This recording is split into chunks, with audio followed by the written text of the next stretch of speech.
مشکات المصابیح کی پاکیزگی کے متعلق حدیث ہے۔ حضرت ابو مالک اشعری رضی اللہ تعالیٰ عنہ فرماتے ہیں کہ سرور کائنات صلی اللہ علیہ وآلہ وسلم نے ارشاد فرمایا، پاک و صاف رہنا آدھا ایمان ہے، اور الحمدللہ کہنا اعمال کے ترازو کو ثواب سے بھر دیتا ہے، اور سبحان اللہ اور الحمدللہ دونوں یا پھر کوئی ایک آسمان اور زمین کے درمیان کی وسعت کو اجر و ثواب سے بھر دیتے ہیں۔ نماز نور ہے، صدقہ ایمان کی دلیل ہے، کیونکہ اللہ کے لیے صدقہ وہی کرتا ہے جس کو اللہ پر ایمان ہوتا ہے۔ صبر روشنی ہے، قرآن تمہارے حق میں دلیل ثابت ہوگا یا پھر تمہارے خلاف، یعنی اگر قرآن پر عمل کیا ہوگا تو قرآن فائدہ اور ثواب دے گا، ورنہ آپ کے خلاف گواہی دے گا۔ ہر انسان صبح کے وقت گھر سے نکلتا ہے اور اپنے کام کاج میں مصروف ہو جاتا ہے، تو اچھے اور نیک کام کر کے اپنے آپ کو اللہ کی پکڑ اور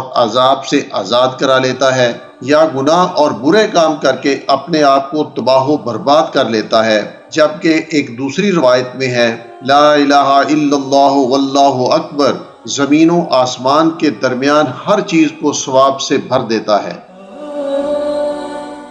طہارت کے متعلق حدیث ہے۔ حضرت ابو ہریرہ رضی اللہ تعالیٰ عنہ فرماتے ہیں کہ سرکار دو عالم صلی اللہ علیہ وآلہ وسلم نے صحابہ کرام رضی اللہ تعالیٰ عنہم کو مخاطب کرتے ہوئے فرمایا، کیا میں تمہیں وہ چیز نہ بتا دوں جس کی وجہ سے اللہ تعالیٰ تمہارے گناہوں کو دور کر دے اور جنت میں تمہارے درجات کو بلند کر دیا جائے؟ صحابہ کرام نے عرض کیا، جی ہاں یا رسول اللہ۔ آپ صلی اللہ علیہ وآلہ وسلم نے فرمایا، سخت ناگواری اور مشقت جیسے کہ سخت بیماری یا سخت سردی کی حالت میں پورا مکمل وضو کرنا، مسجد کی طرف گھر سے دور ہونے کی وجہ سے زیادہ قدم چل کر جانا، اور ایک نماز کے بعد دوسری نماز کا انتظار کرنا، یہی تو سرحدی فوجی چھاؤنی کی حفاظت ہے۔ یعنی جس طرح سرحدوں کی نگرانی کے سبب دشمن ملک کے اندر گھس نہیں پاتا، اسی طرح ان تینوں چیزوں پر عمل کرنے سے شیطان بھی ہم پر غالب نہیں آ سکتا۔ مشکات المصابیح کی پاکیزگی کے متعلق اگلی حدیث ہے۔ حضرت عثمان رضی اللہ تعالیٰ عنہ فرماتے ہیں کہ سرکار دو عالم صلی اللہ علیہ وآلہ وسلم نے ارشاد فرمایا، جو آدمی اچھی طرح سے وضو کرے تو اس کے تمام صغیرہ گناہ اس کے جسم سے نکل جاتے ہیں، یہاں تک کہ اس کے ناخنوں کے نیچے سے بھی گناہ نکل جاتے ہیں۔ پاکیزگی کے متعلق ایک اور حدیث ہے۔ حضرت ابو ہریرہ رضی اللہ تعالیٰ عنہ فرماتے ہیں کہ سرکار دو عالم صلی اللہ علیہ وآلہ وسلم نے ارشاد فرمایا، جب کوئی بندہ مسلمان اور مومن وضو کا ارادہ کرتا ہے اور اپنے چہرے کو دھوتا ہے تو پانی کے ساتھ یا پانی کے آخری قطرے کے ساتھ اس کے وہ تمام گناہ جو آنکھوں کے دیکھنے کی وجہ سے ہوئے اس کے چہرے سے نکل جاتے ہیں، یعنی جو گناہ آنکھوں سے ہوئے جھڑ جاتے ہیں۔ پھر جب دونوں ہاتھوں کو دھوتا ہے تو ہاتھوں کے تمام گناہ جو ہاتھوں کے پکڑنے کی وجہ سے ہوئے تھے پانی کے آخری قطرے کے ساتھ اس کے ہاتھوں سے خارج ہو جاتے ہیں، یعنی جو گناہ ہاتھ سے ہوئے وہ سارے جھڑ جاتے ہیں۔ پھر جب وہ دونوں پاؤں کو دھوتا ہے تو اس کے وہ تمام گناہ جو پاؤں کے چلنے کی وجہ سے ہوئے تھے پانی کے ساتھ یا پانی کے آخری قطرے کے ساتھ نکل جاتے ہیں، یہاں تک کہ وہ گناہوں سے مکمل طور پر پاک ہو جاتا ہے۔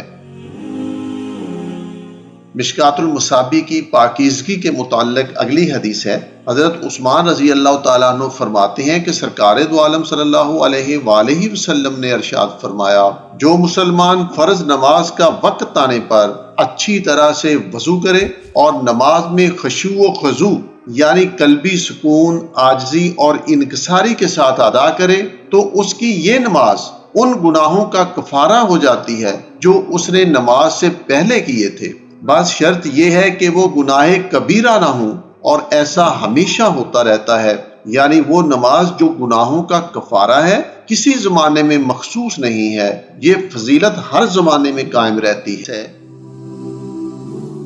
پاکیزگی کے متعلق اگلی حدیث سماعت فرمائیں۔ حضرت عثمان غنی رضی اللہ تعالیٰ عنہ کے بارے میں منقول ہے کہ انہوں نے ایک مرتبہ وضو کیا، چنانچہ انہوں نے پہلے اپنے ہاتھوں میں 3 مرتبہ پانی ڈالا، پھر 3 مرتبہ کلی کی، اور ناک جھاڑی، یعنی ناک میں پانی ڈالنے کے بعد ناک کو صاف کیا، پھر 3 مرتبہ منہ دھویا، پھر 3 مرتبہ اپنا دایاں ہاتھ کونی سمیت دھویا، پھر 3 مرتبہ اپنا بایاں ہاتھ کونی سمیت دھویا، پھر اپنے سر کا مسح کیا، یعنی پانی والے تر ہاتھ کو اپنے سر پر پھیرا، پھر اپنا دایاں پاؤں 3 مرتبہ دھویا، پھر بایاں پاؤں 3 مرتبہ دھویا، اور پھر حضرت عثمان غنی رضی اللہ تعالی عنہ نے فرمایا میں نے سرکار دو عالم صلی اللہ علیہ وآلہ وسلم کو اسی طرح وضو کرتے دیکھا تھا جس طرح اب میں نے وضو کیا ہے۔ پھر فرمایا جو آدمی میرے اس وضو کی طرح وضو کرے، پھر 2 رکعت نماز پڑھے اور نماز کے اندر اپنے دل ہی دل میں کچھ باتیں نہ کرے،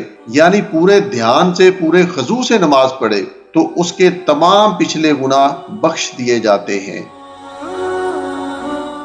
پاکیزگی کے بارے میں حضرت عقبہ بن عامر فرماتے ہیں کہ سرکار دو عالم صلی اللہ علیہ وآلہ وسلم نے ارشاد فرمایا جو مسلمان وضو کرے اور اچھی طرح سے وضو کرے، پھر کھڑا ہو کر مکمل توجہ کے ساتھ 2 رکعتیں پڑھے تو اس کے لیے جنت واجب ہو جاتی ہے۔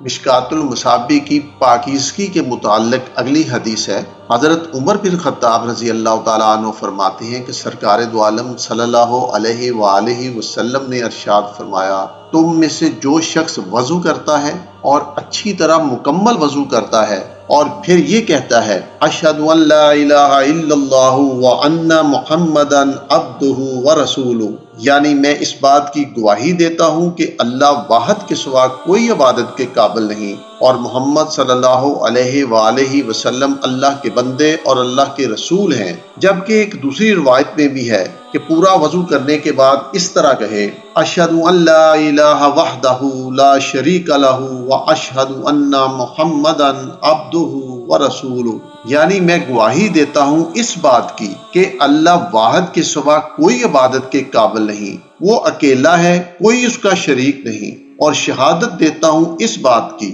کہ محمد صلی اللہ علیہ وآلہ وسلم اللہ کے بندے اور اللہ کے رسول ہیں۔ تو یہ عمل کرنے کے بعد اس شخص کے لیے جنت کے 8 دروازے کھول دیے جاتے ہیں، جس دروازے میں سے اس کا جی چاہے جنت میں داخل ہو جائے۔